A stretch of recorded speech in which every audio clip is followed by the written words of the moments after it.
gözü qara qız, eylə dərdimə çara qız.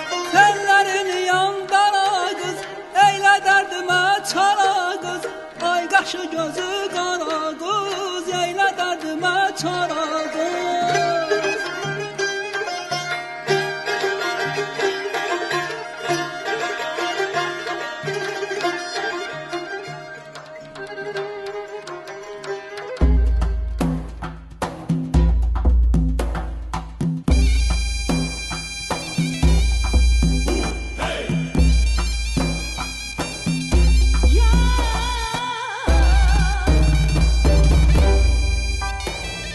Güneş doğur her tərəf, əlvan nura boyanır, yaşıllaşır dağ dərə, yuxusundan oyanır. Güller əlvan çiçək açır, arzular diləklər böyür, aləm cənnətə hər an dönür.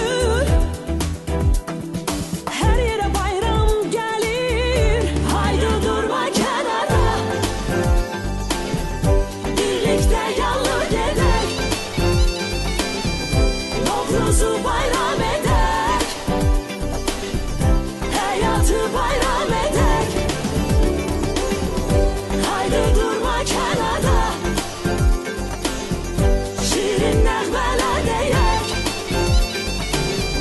Novruzu bayram edek, hayatı bayram edek.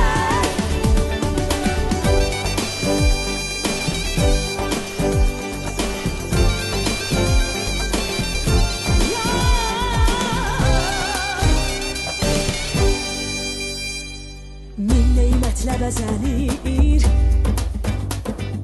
hər bir evin süfrəsi, ruzi bərəkətdir bu Novruzun töhfəsi.